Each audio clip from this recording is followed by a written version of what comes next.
Morning plus.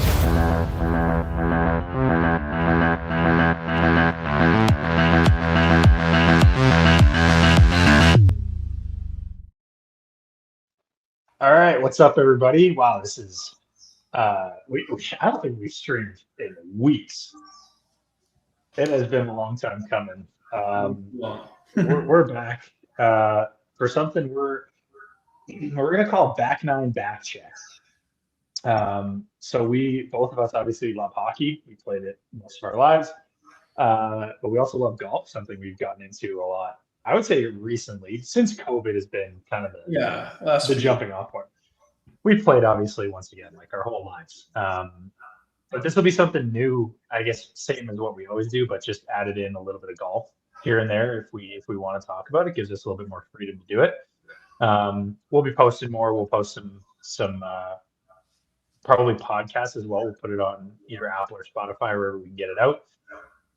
So we'll get some audio going for you guys, so you don't just have to watch us all the time. We will still probably do it live most of the time, but every once in a while we might do just an off one so that we can kind of get it out to you guys. But super excited. We got a lot to talk about. Too much to talk about, really. We're co-hosts now. Co-host Ray Cote now. Promoted, which is good. Yeah, we're giving the promotion to co-host. How are things going, Ray? good fella. Still shell shocked, still upset, but I'm excited to start the back nine back check. Two things we're both not great at: Yep. the back nine and the back check. Yeah, back nine's usually where my game goes off the rails. And back checking, I'm a defenseman and I didn't back check because I was an offensive defenseman. So it's. I mean, I always talk about it. Like if I actually for losing. played, yeah, even if we're losing, I'm honestly less likely to back check. I'm more likely to back check if we're winning because I don't like losing a lead. Which is, maybe not the mentality to have, and probably why I didn't go further in my hockey career.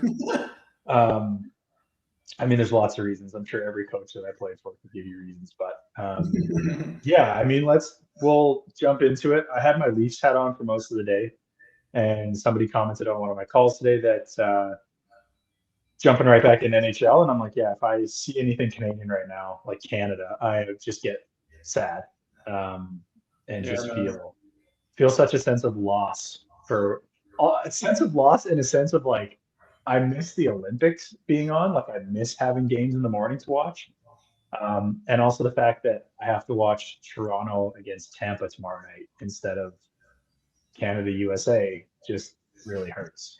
Yeah, totally.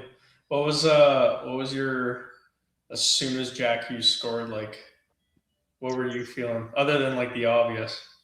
Yeah, I mean, I was thinking I knew that was coming because there was that whole overtime, and I don't want to say I know what goes on in McDavid or McKinnon's mind or Makar's mind, but I felt like both of those guys, McKinnon and McDavid, both tried to go 1-on-3 like 2 or 3 times in overtime super fast.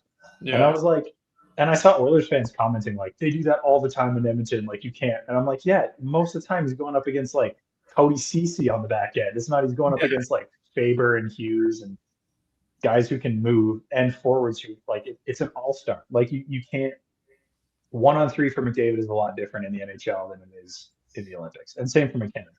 And not to say that they can't do it, but none of them tried to stop out and make a play.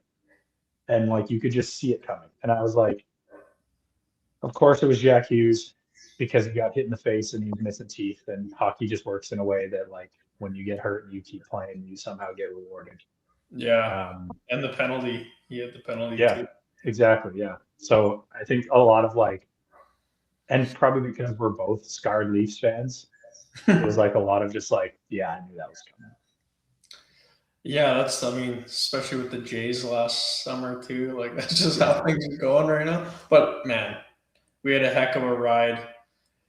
It's obviously not over. It's just like we hadn't lost since 2010, right? So, 16 years of just we lost in the Olympics, but like amateurs lost. Yeah.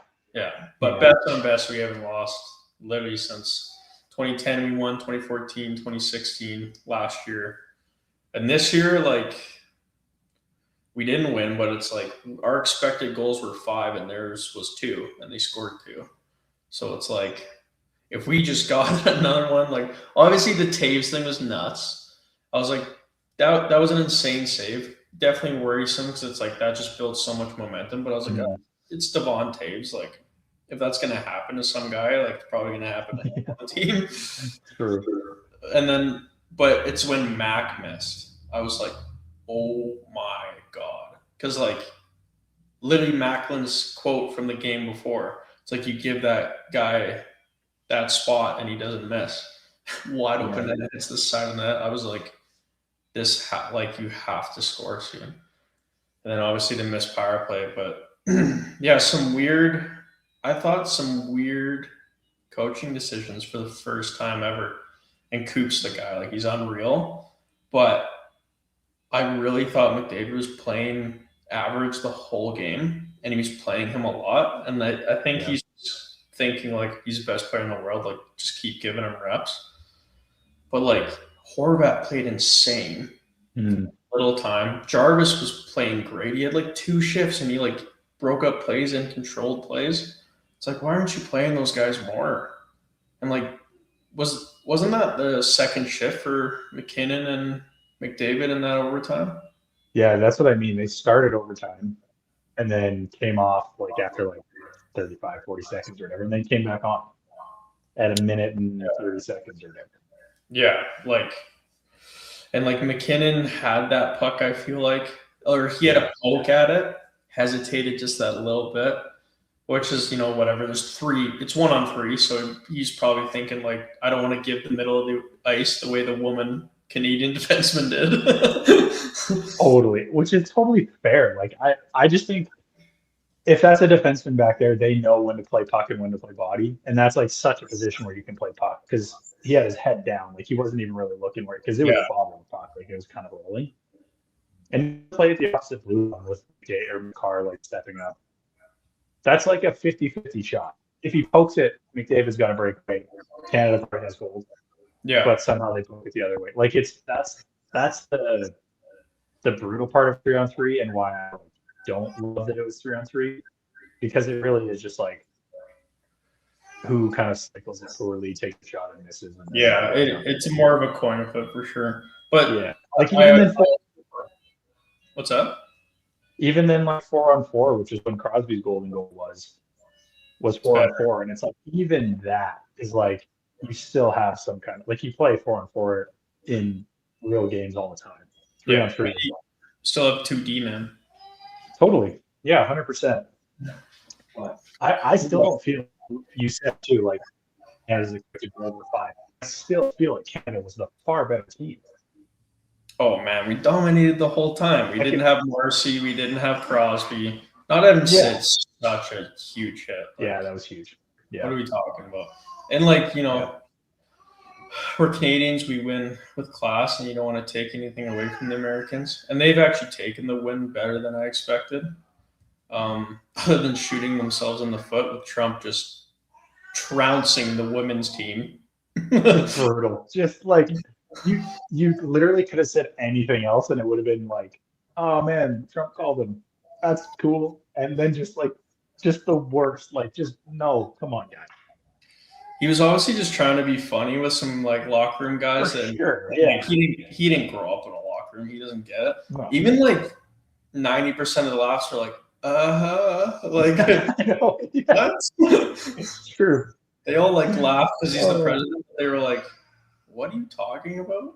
Yeah. You just know in the back, like they're all friends with the American team, like the women's team. And you just know in the back of their minds like, this isn't a good look for us, but like what else are we gonna do right now? Did you see that a player will not be attending the White House visit? I did, and I saw Kyle Connor. I saw Jake Gensel. Is it all fake? Oh no, I mean it probably isn't. But this was right before we got on this call. I was like, because I was talking to somebody, and they were like, "Oh, like Matthews is going to the White House, and then he's going to meet them in Tampa and play tomorrow." And I was like, I disagree with this heavily. not just be like I'm not a big Trump guy, but I more than that, I'm like, you have 23, 20, whatever, how many games you have left. You need to be there and be ready for tomorrow. Tampa's a huge game, Yeah, yeah, like like massive.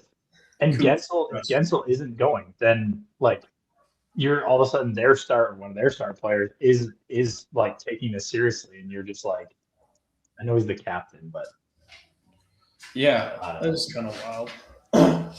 Oh, we also didn't have point too, which is huge. Yes, yeah. All right, Um, so here's going just briefly going back to the list. There are 5 players that weren't in attendance for the White House visit. They were Kyle Connor, Jake Gensel, Brock Nelson, Jackson Lacombe, and Jake Ottinger. So okay. 3 guys who didn't play with Connor, Lacombe, and Ottinger. Connor played one game, I think.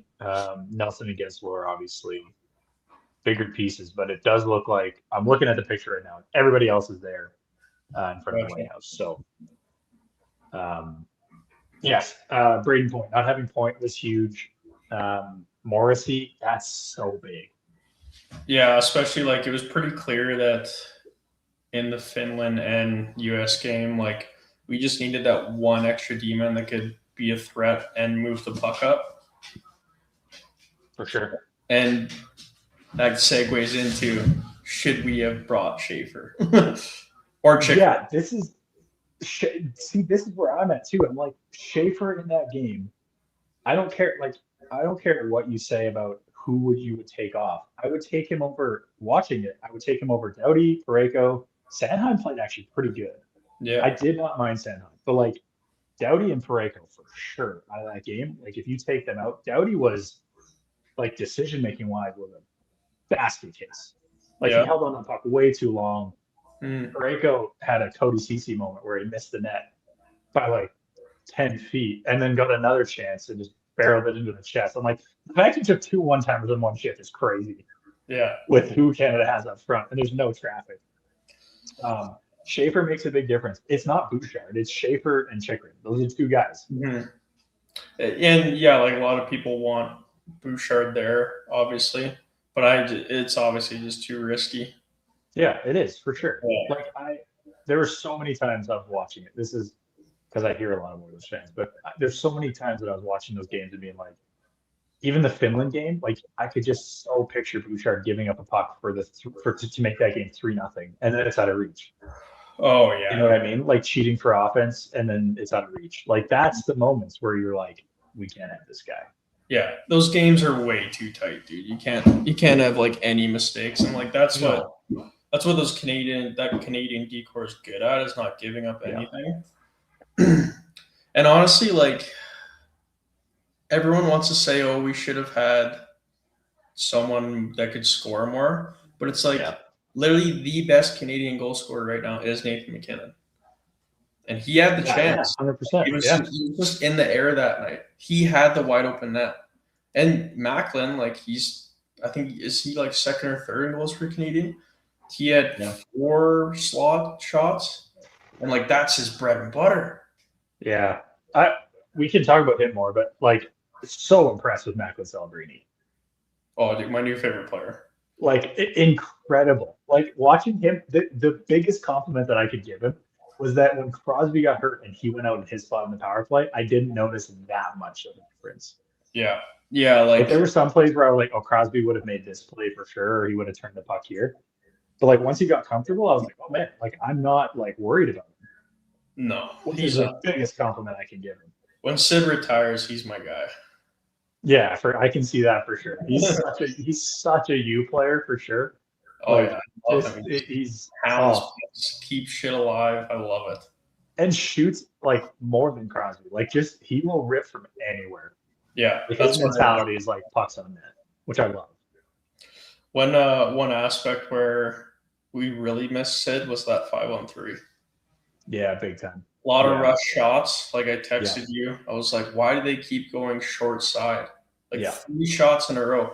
Not once did they try to find Mac on that opposite side, and it's like he just scored the game winner the game before. Yeah, I would like a 5-on-3 to me has to be a low to high one timer or move the puck around and get like either like the bumper position sometimes can get open on a 5-on-3, but you have to make like it has to be a one-timer, not from a far side. Like Celebrini had a couple where he ripped some pucks from like too far below the dot, and you're like, okay, well, Hellebuck's big enough that you can get over.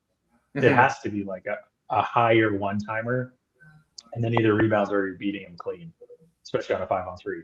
And then just like it looked like they were running a 5-on-4. Yeah, it did, and like, which I don't get. Like, Jesus, the cat's going crazy. I don't get like not using the perimeter more because it's 5-on-3. Like, you want that centerman skating a lot, and like if you get a shot or a rebound, like you have the perimeter players to go get it. Totally, yeah, 100%.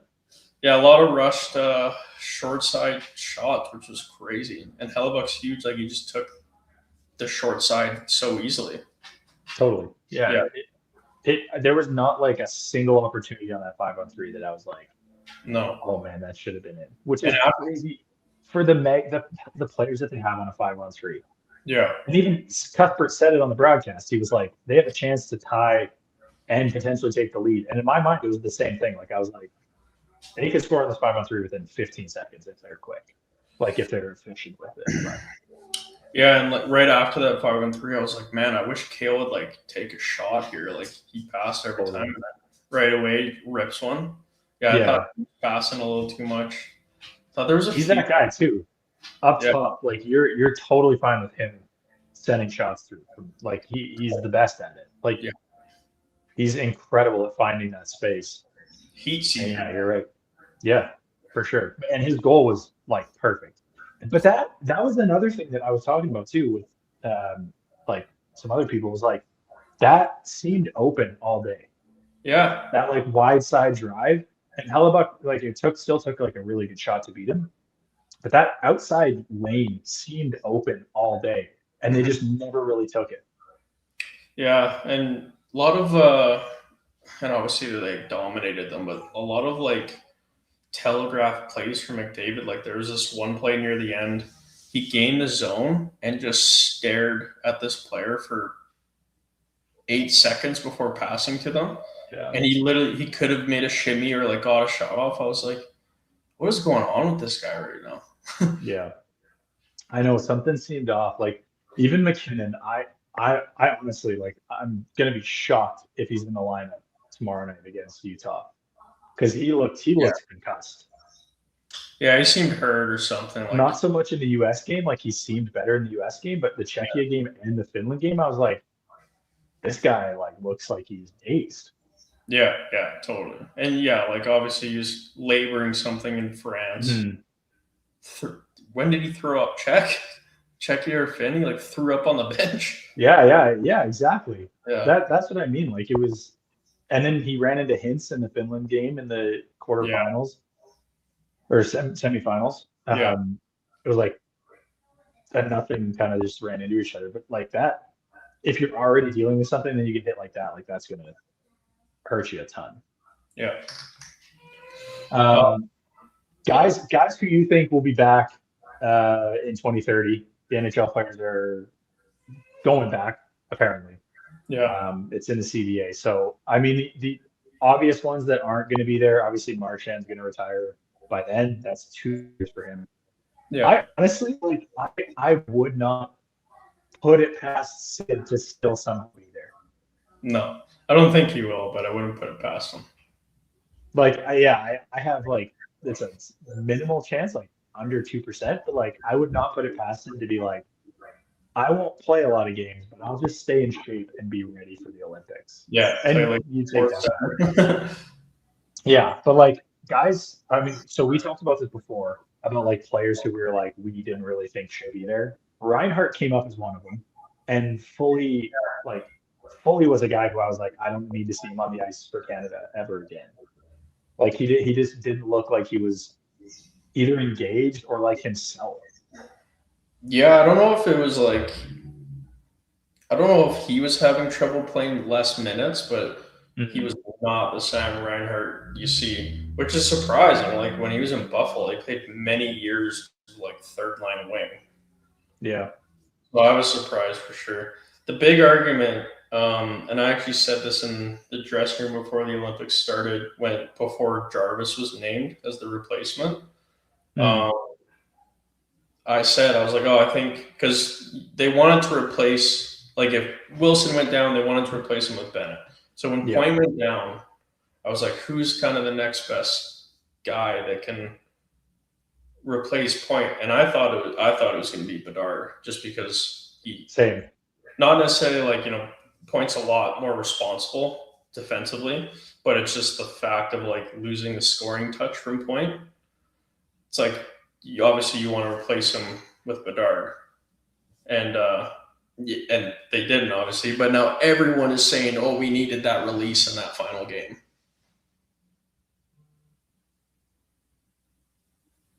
I can't hear you.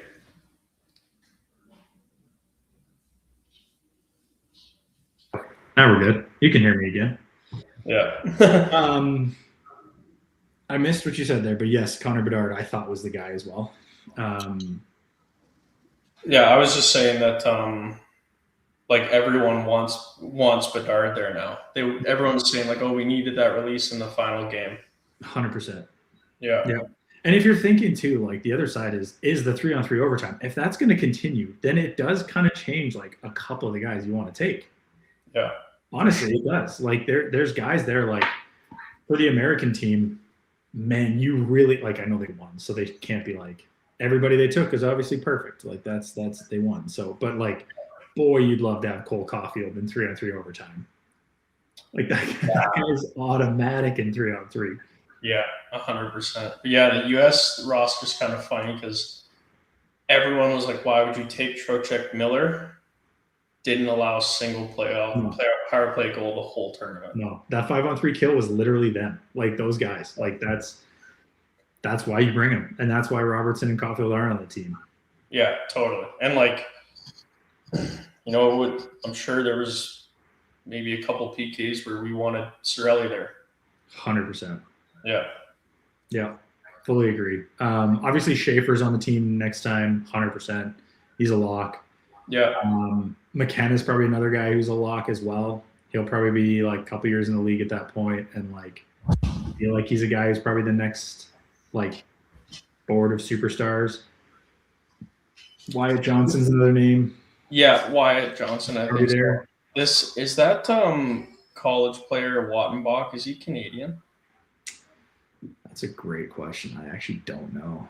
And like, if he is, that's my deepest, like that's my hottest take of like 2030 Olympics. Yeah. I mean, the other guy is Verhoff too. He'll get drafted this year as well. Another puck moving guy who's huge on the back end. There's a lot of guys. The issue is like this is still the issue. So I'm not saying Binnington played good, but like I still feel like there's room to have a better. No, Wittenbach is American. Oh, that sucks. Yeah. He has 21 points in his last 10 games. He's a Flames pick. I know. Which is actually doesn't pull a Fox. Yeah, seriously. I mean, 54 points in 34 games in your freshman year in college is ridiculous. Yeah, that's nuts. I did see like a projection roster for 2030, and they had some Canadian goalie I've never heard of. So obviously there's some like Canadian goalie prospect that yeah. But like, man, Logan Thompson might be unreal by then. Yeah, I mean, like Binnington's gonna be what? Like he's not young. He's gonna be not really. He's a 93, so I guess he'll still be 37. Yeah. 36.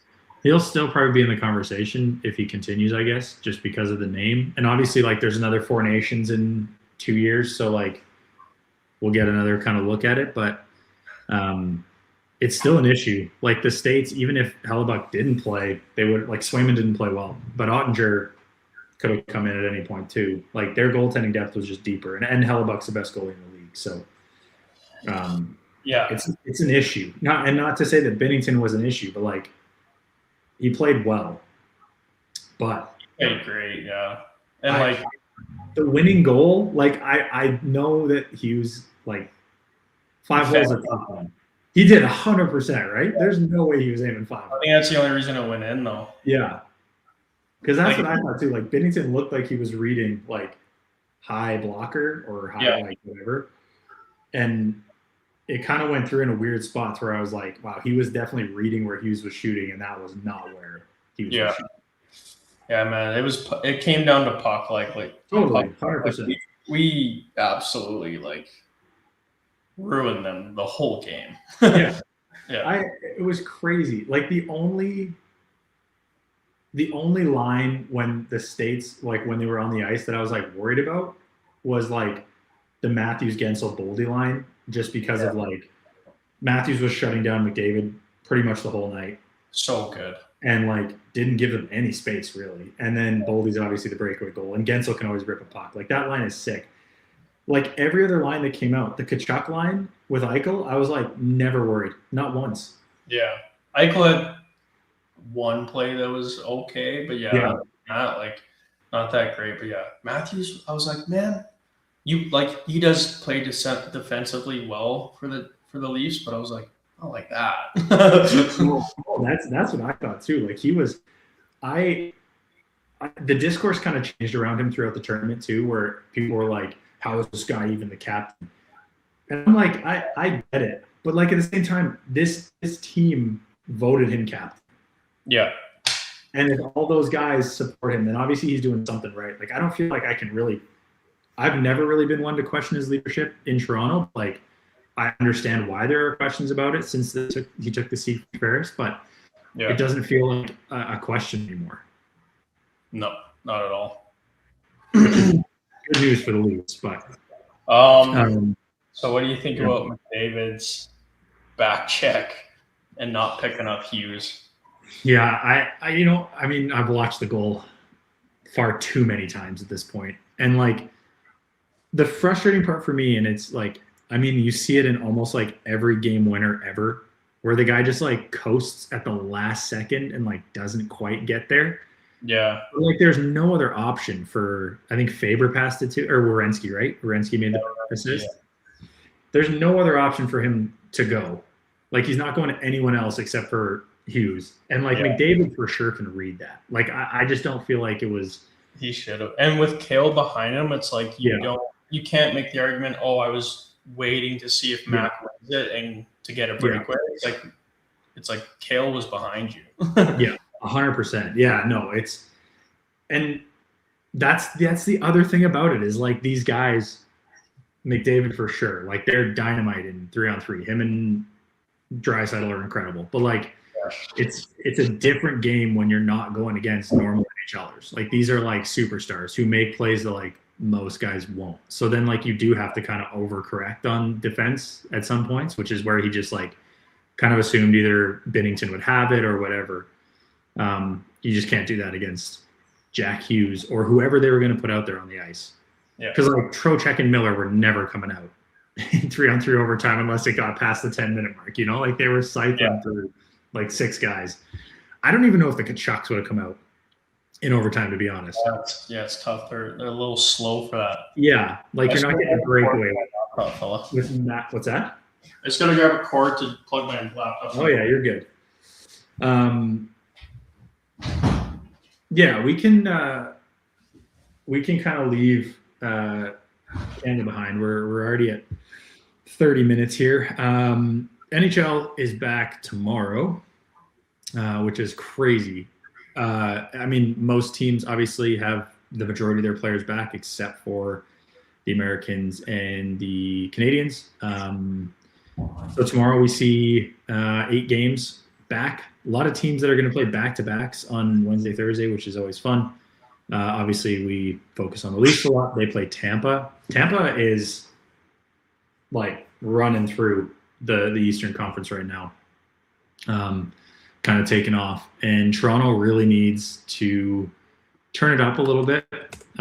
So we have What are they? 6 points out of the playoffs, I think, with not really any games at hand, which kind of throws them for a loop. Boston obviously has the lowest, I would say, like advanced numbers. They look like they're probably going to slip. Buffalo's playing really well. I don't see a reason why they would slip. They look good.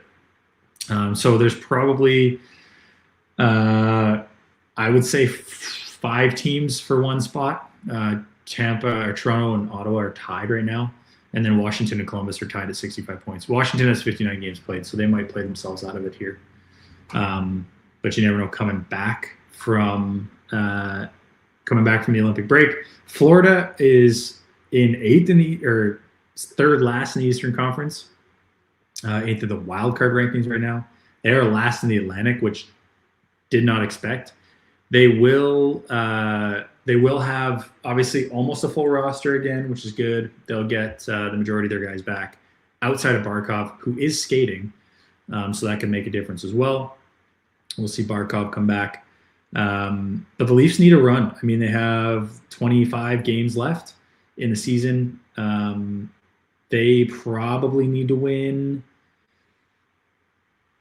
I mean, to get to 95 points, they're going to need a really good record. I would say they probably need like 18 wins out of the 25 games, and then they probably need to steal a few points with overtime losses as well, just to kind of get close. 18 wins would put them almost near 100 points, and then the overtime losses, you just kind of got to hope pushes them over, which is the goal.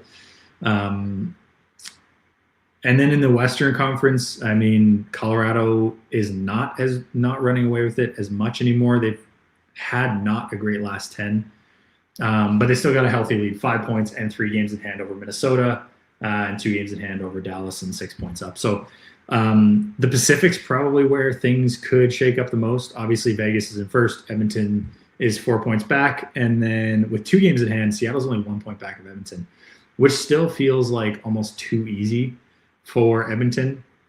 If they draw Seattle round 1, if they don't end up winning the division, Seattle somehow takes it. Or even if Anaheim moves up or LA slides in, like another series against LA for Edmonton just feels like torture at this point for Kings fans. You just don't really want to see it.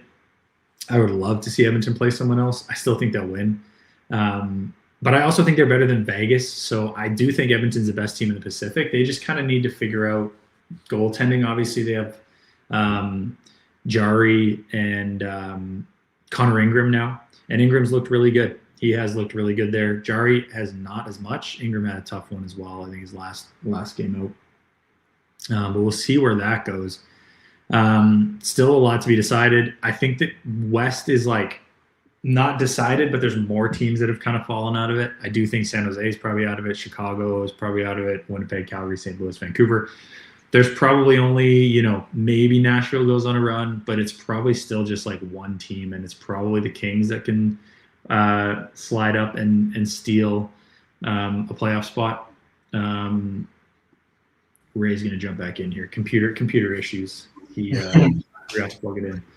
But yeah, I think we're talking about the Western Conference. I went through a little bit of the East, but looking at the Western Conference standings, I just feel like they're almost not really set, but I feel like there's more teams that have dropped out than have kind of played their way in. So like even Nashville being only 2 or 4 points out of a playoff spot, I think it's too large of a hill to climb. San Jose kind of seems out of it, 5 points back, and not necessarily because they're only 5 points is not a big hill to climb, but I just feel like it's kind of set where it's going to be one of LA, Anaheim. Utah seems pretty solid. Seattle somehow seems pretty solid too. They're only 1 point back of Edmonton. Yeah. But it feel like kind of a cakewalk for Edmonton. Like if they draw Seattle round 1, like I don't see Seattle being more competition than LA has been in the last 3 years. And if LA makes it up there, it's like, come on, like what are we doing? Well, I don't want to see this again. I don't need to see this again. I know what's going to happen. I would put I think LA has a better chance than Seattle does. For sure, yeah, I would agree. I mean, the only reason I would want to see it is just a different matchup. I'm so tired of seeing like Adrian Kempe be sick, but like not sick enough against Edmonton. He'll have like a hat trick game, and you're like, oh my goodness, this is incredible. Yeah, it won't really matter because Kemper is like not that great, and then they'll sit back. because that's what Kings teams do, and then Edmonton kind of runs them over. Yeah, Panarin could change that, and Totally. LA, they did say like they're going all in for Kopitar's last season. Yeah, I don't think Panarin's their last move. I don't think, like, especially with Fiala being done for probably the season, like I don't think there's any way he's coming back. No. He's a big piece of their offense. Like, they're gonna need to go find somebody. Bobby McMahon. He's only a loaner. I want him back. Yeah, 100%. I want a contract extension with Toronto done before they trade him, which is, I know it's illegal, but I want Bobby McMahon back. Yeah, I honestly, like, the trade deadline's like 2 weeks away. Bobby McMahon to Edmonton's been like the rumored one for so long. He's obviously an Edmonton Sherwood Park kid, I think, actually. Yeah. It makes the most sense, but that almost feels like too easy to where I don't feel like he's going to go to Edmonton now, just because it's like, if it's been rumored for so long, it's probably not going to happen at this point, because it did seem too obvious. Yeah.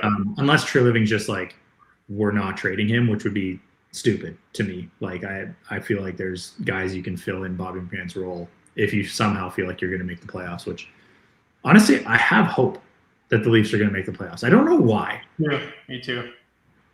What do they have to do? Like 18-6 and something?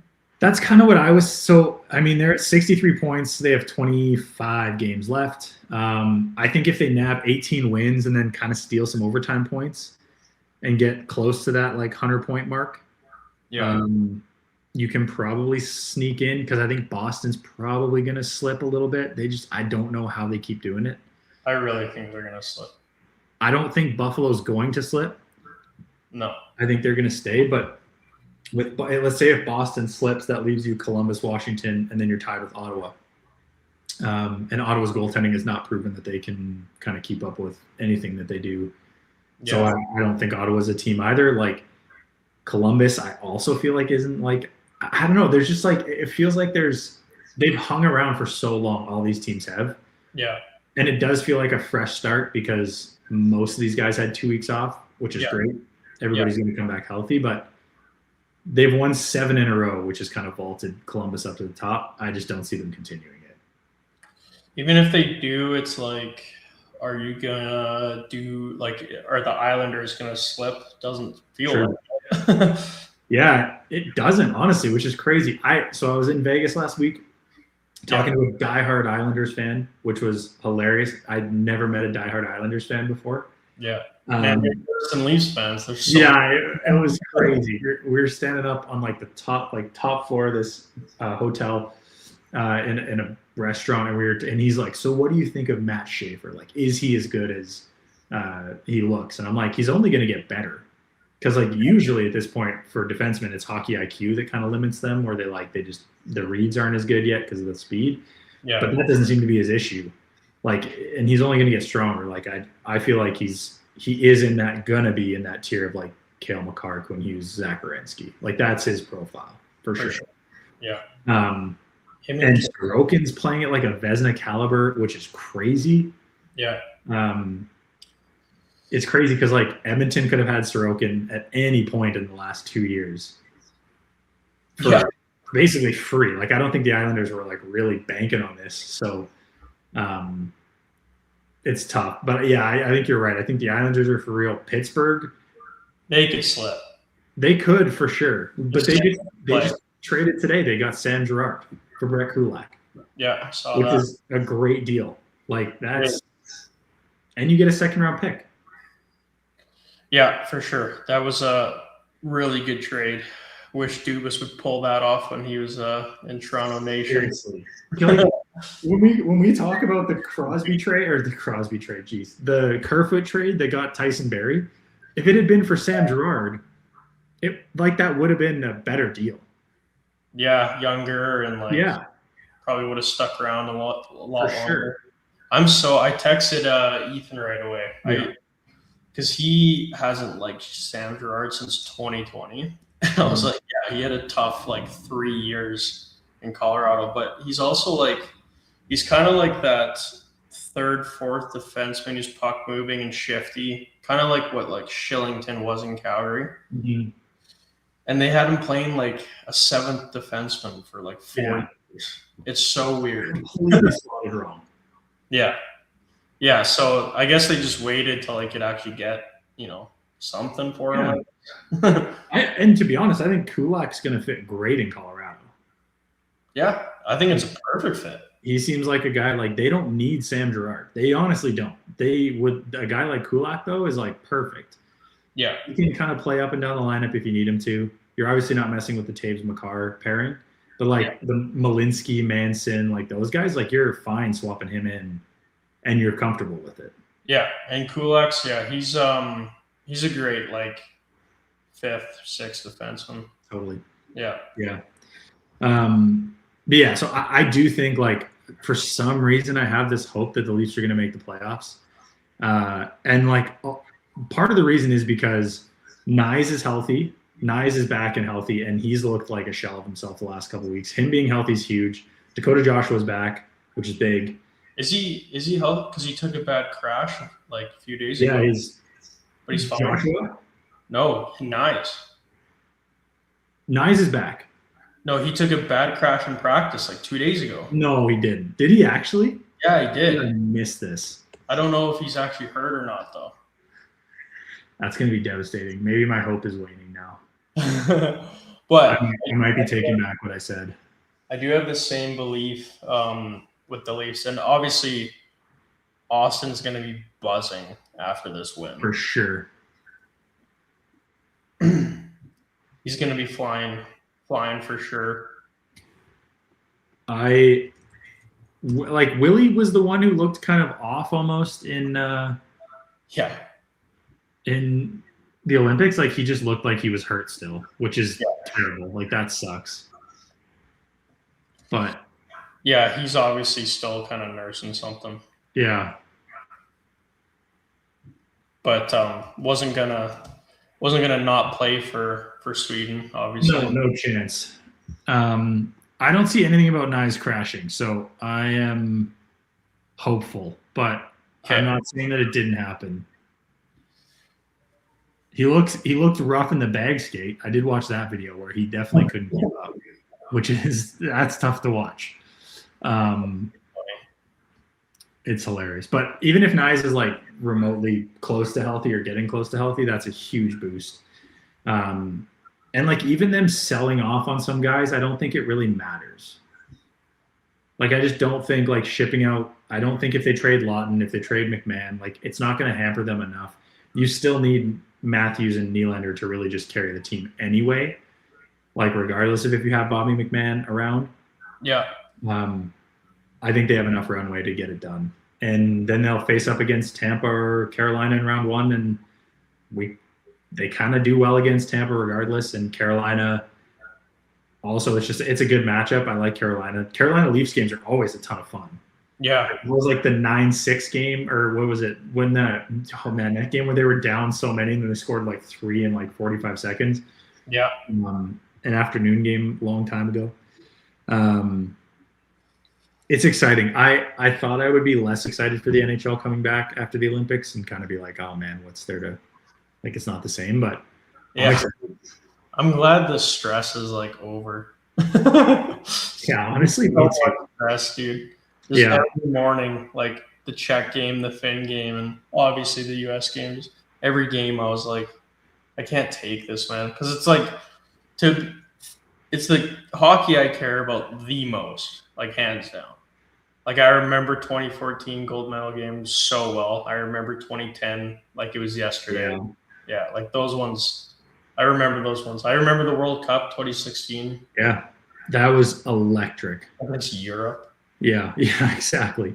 There's like certain moments, and I know it's because like it is a little bit more like politically charged, I guess, lately, Canada USA. Yeah. But like even the USA winning, like it could have happened in 2010. It was in overtime. Pavelski had a great chance. Like it's always been not a coin flip, but like it's hockey is Canada's game, but it hasn't been like we're not running over the States. No. Well, 14-16 we did, but 14 was bad. Yeah, 14 was and 16 too. Right? Yeah, both of those were rough. Yeah.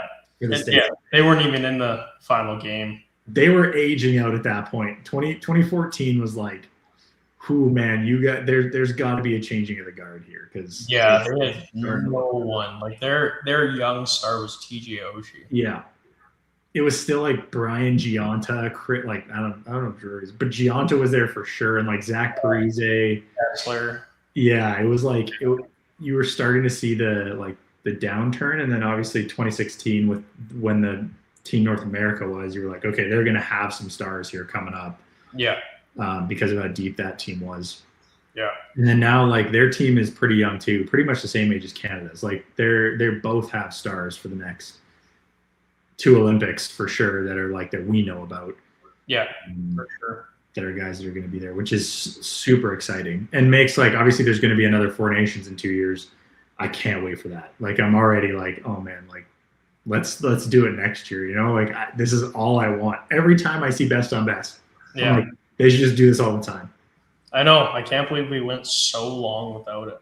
Oh, 12 years, totally worth it. Like, I don't want to do the 12 years again, but like the payoff was like so good. Yeah, for sure. Yeah, it was it was so nice to have it back. It was crazy to watch. Big conspiracy. Canada should never go red and black ever again. Yeah. So this was like, I remember seeing on Twitter that was like, if Sid was playing, they would have been wearing white. Because like Sid's such a creature of habit that like they've won, or I guess 2014 that they won in red. It was red. 2010 when he scored his golden goal, they won in white. Yeah. Like I mean, I don't know. I wish they would have worn white. Won white. Jeez. That's something you'll get used to on this podcast. Vegas flu, buddy. Yeah, big time. I just wish they would go back to the normal Canada logo. Yeah, it was just weird having red and black as the red. Yeah, like have the red and white. Come on now. At least it wasn't as bad as Slovakia and US. That was that was hard to watch.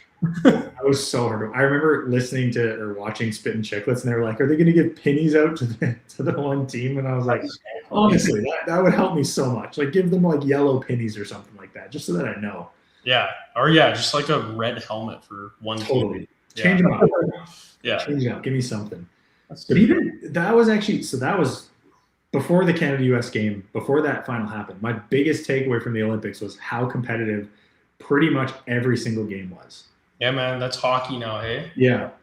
Like, it didn't matter. Even Italy, like when their first game against, I think it was the States, right? I think so, yeah. Yeah, where it was like they scored first. And it was like, oh man, like this, they can actually kind of make some noise here. I think they only ended up losing Oh, that was Denmark and US, I think, right? Where they were up 1-0 after the first. You might be right. Yeah. But I can't remember who Italy played first then. Sweden? Italy had that game. Oh, it was Italy-Sweden. That's who it was. Yeah. Because Gustafsson came out and played the puck and kind of gave it right to that guy. Oh, to touch on that. Yeah. I didn't know Bennington was so good at playing the puck. Yeah. Holy. Crazy. That's such a game changer. Third defenseman back there. Such a game changer. Like, when you don't have to go back and get killed every time. Yeah. Like, I mean, up the middle, like right to the tape to someone. Yeah. Whoa. I know. It's like his. I mean, I don't watch Blues games almost ever. Never. But like, I feel like I remember this at the 4 Nations tour. Like, oh man, he can actually really play the puck. And I don't think any of us normal fans who don't watch Blues games kind of knew. Yeah. But when you see it, it's like, oh my goodness. Like, he actually is like. It's like Schmitty. It's not just like ripping pucks around the glass or like making good touches. It's like straight up like tape to tape bombs. Oh no, dude, it's better than Parayko. Yeah, true. So true. Yeah, send Bennington back there to get to release the forecheck instead of Parayko. Seriously. That guy was a truck. Like, he was like the Titanic trying to turn back there. I know. And then the one-timers just sealed it for me. I was like, I can never watch this guy again. I advocated him for getting traded to the Leafs. No longer. I was like, should we have taken Noah Dobson? Honestly, for other reasons, no. But for like being able to break out a forecheck or make a pass, yes. Yeah. Noah Dobson is just like, I mean, we've talked about it before where it'll be like, it's like, how do you get beat by Scott Lawton? How do you get outskated by Scott Lawton? You should be fast. Like, there's no reason for you to be this slow. Another guy that does what Parayko does and has a bomb is Ryan Pollock. Yeah, very good call. Yeah, Never mentioned either. True. Yeah, I mean, But there's him and Adam Pellick, dude. Him and Adam Pellick with they shut down Sid that one year when they Yeah. swept Pittsburgh. Yeah, those guys don't really get talked about anymore. I don't know if they're really at the same level, but there's no shortage of guys I would actually take over Colton Parayko. If I knew that was his role, yeah, I right. would have taken, I mean, Chris Tanev wasn't healthy, but I would take Chris Tanev over him for sure. You know you're going to get a shutdown guy who can play PK. Yeah, Schaefer, I like, Dobson I would take over. Mike Matheson, I would take Mike Matheson. guy can wheel. Guy can wheel. Yeah, Chicken, obviously, for sure.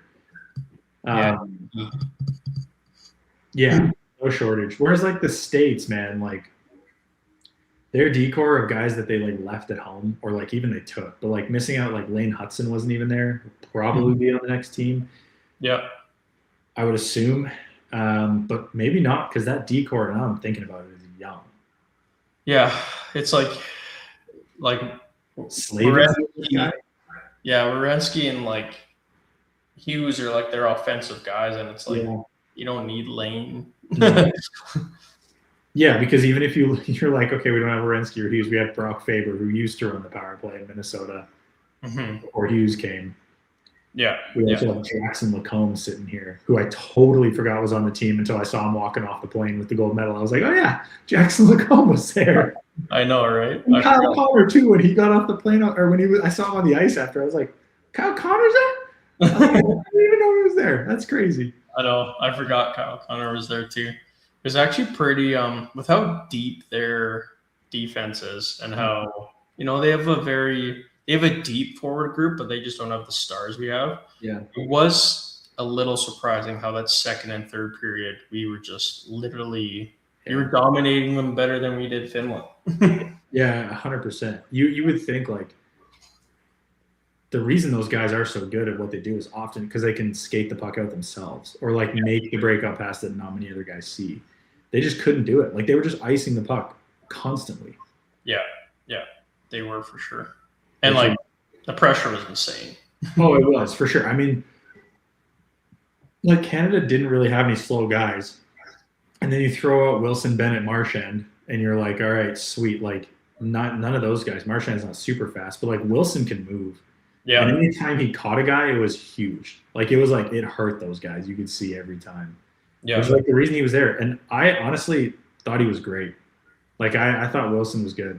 He was huge, man. He was great to have out there. And like again, what I said before, I kind of wish him and like Jarvis or Horvat were getting played a little bit more. Like Jarvis had some shifts.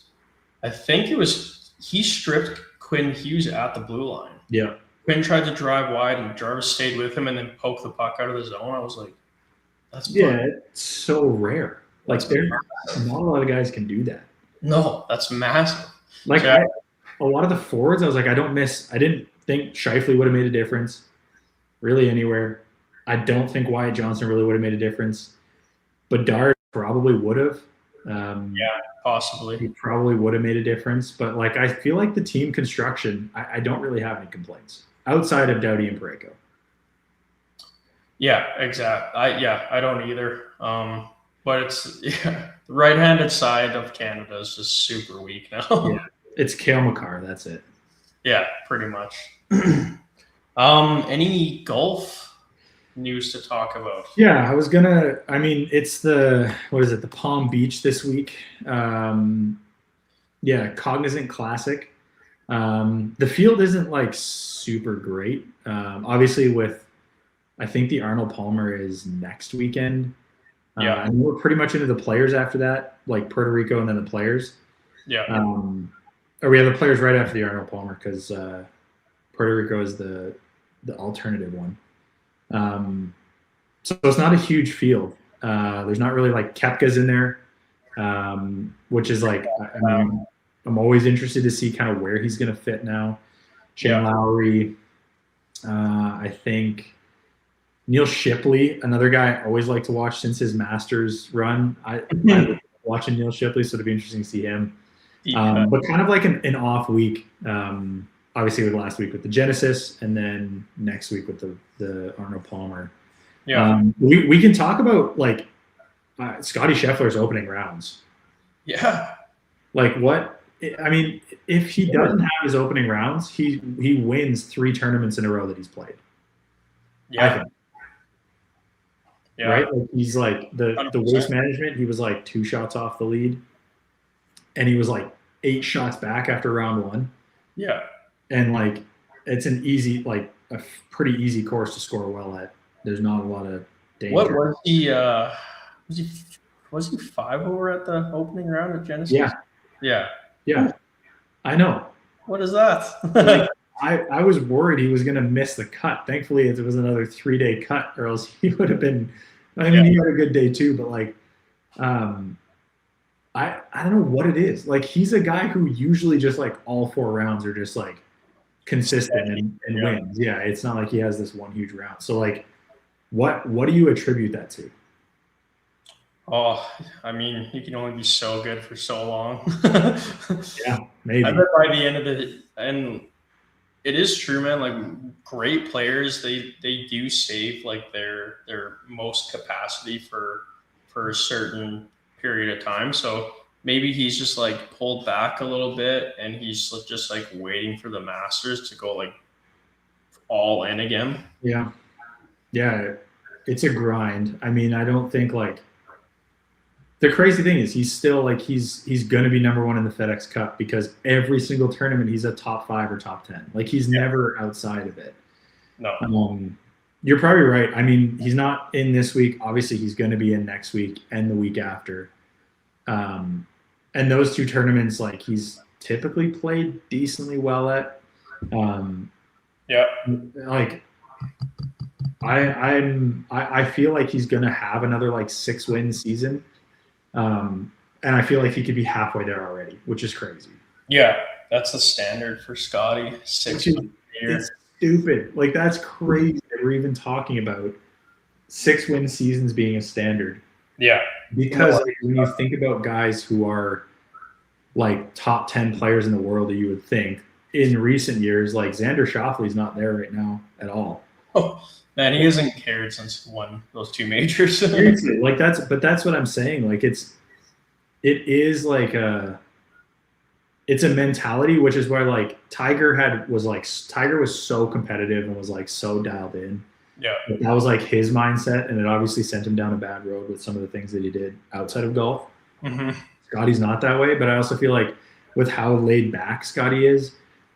He locks in for sure for tournaments, but I almost feel like how laid back he is going to benefit him in the long run because he'll just stay consistent for like so many years. He'll never be like Xander Schauffele where he just doesn't care at all. Yeah. He'll never be like Tiger where he's just like he's a grump to everybody that he talks to on during tournaments or whatever. So yeah, I think it'll be super interesting. I mean, he's 1 away from the Grand Slam, and he's 39 years old. Yeah, that's it. Where is the PGA this year? It is Aeronymink in Pennsylvania. Someplace I've never actually heard of, which is crazy. He has the PGA though. I feel like he needs the US Open, right? Oh yeah, that's what it is. Which is Shinnecock this year, which is a sweet course. That'll be fun. Yeah. Because he won the Open last year. Yeah. And he got the PGA Championship last year. Yeah, so he does need the US Open. So he just needs a US Open. Shinnecock, which is a tough track. He could play that course well. He for sure could with his ball striking. It's just off the tee. You just like he's so good off the tee, but he's just not like he's not like Rory off the tee. Like you're Yeah. not like, okay, he's which is, I mean, it's tough to be that like that, but he like needing a US Open as your last tournament and not needing like the Masters Yeah. is crazy. Like the Masters is clearly the hardest course. Arguably, I mean, other than like obviously there's different players have different struggles at different courses, but like Yeah. Oakmont's a tough one, like whatever, Pinehurst, whatever, you know. But like having the US Open as your last one is totally winnable for him. Yeah. And if that's all he wins this year, the rest of the season, I think he doesn't care. Yeah. And with like the amount of years he has left, like he's gonna get it done for sure. Totally. I don't think I told you this, but I bet Chris Goddard up to win the Waste Management. Wow. Yeah. Look at you. Kind of my guy this year. He's been, I mean, not out of nowhere because he's always been like a guy who's like there. But he's been incredible. Yeah. Like, he's like top 3 in driving distance almost every year. 2 wins already too. Yeah. And yeah, the switch to the new Bridgestone ball. Which, okay, I mean, we can talk about whatever we want golf wise. The switch to the Bridgestone ball might be the best ball this year. Seems like it. Like it's been crazy. We've used Bridgestone balls before. Both of us have. Yeah. Yeah, and they've always been good. Most of the time, both of us stay to Strixon's. Both just love Strixon balls, but it's always the discount ball. Or not the discount ball, but it's usually on sale. You can find a good deal. Sale premium On some Z Stars. Yeah, exactly. But I would almost be willing. I mean, I probably will at some point this year to shell out the money to try the new Bridgestone balls, just to give them a go. Yeah, I definitely want to see them. Also, have you seen? I saw a hilarious stat today that there's only been one tournament win this golf season that wasn't a Spider putter. Yeah, and it was a Scotty. Yeah, Scotty Phantom, I think. Yeah. So still same basically. Yeah. Yeah. So, do we buy some spiders or what? So I mean, I had a Spider. It was short. I was a kid spider. short Spider. For me, like I love my mid mallet. Yeah, I was close to getting a Spider, like a real one. Not a real one, but a normal length one. Yeah. For me, like I didn't really like the weighting of it. Yeah. The Spider specifically, but like that's just like, I mean, that can be changed. Like there's obviously other models. It was just the ones that I was getting fit for. I wasn't super fond of them, but like, man, the results speak for themselves. Yeah. I think and I also think that the alignment has a lot to do with it. Yeah, probably. Yeah. The Spider alignment's actually sick. It just helps you frame the ball. Yeah, Spider is definitely the best mallet. Yeah. I was fit for. But I love my Cobra double wide blade. See, I cannot do a blade. Like I know mine's close, but like it's just different enough. But like my putting's still not great. I probably lose so many strokes on the green. But my putting when I had like a blade was terrible. Like I was never on. Pretty dynamite with your ping. Yeah, it's good for sure. I love the ping putter, but like the blade putter, I've tried multiple, and I can't do it. I was a terrible putter with them. So my good friend, Ev Norman, is in Palm Springs, and he's played 3 rounds. Sickest course is like Indian Springs. No, that's in Palm Springs, right? Yeah, it is. Yeah. Yeah, and then there's the PGA West course, and then some other course that I don't know, but Tequit's Canyon. Has he played that one yet? Yeah, I think that's the one. A good one. I was just texting him today, and because he had a tough golf year last year. Mm-hmm. For a guy that was always around 80 for years, he creeped into the 70s for sure, but he was like hover around 85 most of last year. And I hope this gets to him. But because I play with him so much and I hate when he beats me. But I texted him and I said, "How you shooting?" He goes 77, 77, 81. And I was like, "That's great to start the year." And he goes, "Yeah, it's the new putter." He got a new putter. What did he get? He got, this is going to kill you. He got a mallet. He got the PXG Bat Attack, I think. Oh man. Okay. I'm fine with it. You know, I am not a PXG guy myself. I'm not like fully against it. I'm just like, I can't stand the look of their irons. I'm so far out on the irons. I know you love them, but they work for you. You're great with them. Mine don't look bad. They don't look terrible. I just can't. I can't do it. The driver was great. When I tried the driver, I was really impressed. You smoked that 360. Yeah. Yeah. I'm really impressed with the driver. Yeah. Putters, like I have no loyalty brand wise to putters. I could switch at any point. I love Ping putters just because of like the silver to black, like the contrast of it. I really like that, and the feel is great. Mm-hmm. But I would switch to a PXG putter at any point. Yeah, they're pretty. Is his center shafted then? No, it's like slant neck, plumber's neck. No, it's a plumber's neck. Mm-hmm. Yeah, it's sweet. It looks like the Spider X. Yeah. No, Spider Tour V. That's what it looks like. Yeah. It looks just like that. But yeah, he says he's putting it really good. And he's a firefighter, so he got a discount on the putter. Yeah, of course he did. Putters are just confidence, man. Like that's what you do have to have a good one, obviously, but like putters are mostly just confidence. Yeah. Like looking over something that you like and can shape the ball kind of how you like it. Yeah, like for me, why I have a Cobra putter, because I was the same. And it's why I have PXG irons too. Like they're not my favorite looking. I really just care about results. Which is incredible. You're better than 95% of golfers out there.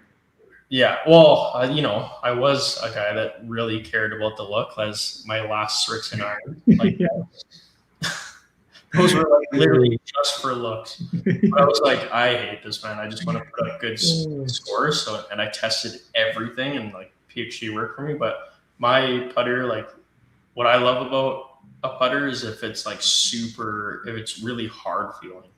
Like I hate a soft feeling putter, which is like against most golfers, and that Cobra just like bounces off. Yeah. So I just want to tap it. I mean, I think I've only played 1 or 2 rounds with you with it, but it was like, for me, it was game changing for you. We played a alternate shot tournament together. And if you had a Cobra putter, we would have won that tournament. Yeah, we would have won it for sure. Because we had it wasn't even just the putter. You just had zero confidence putting in general that whole day. I just hated that thing, dude. Which was hard to see. Not as like we're competing together, but like hard to see as a friend watching you just have zero confidence on the greens, because every other part of your game, both of us were playing pretty well that day. Yeah. And we really struggled on the greens. So if you had that Cobra putter, I feel like we would have won. Well, we got it this year, fella. We do, yeah, for sure. And then if it's wet again, we just got to make sure you have a 16 bounce wedge. Legitimately, 100%. No doubt about it.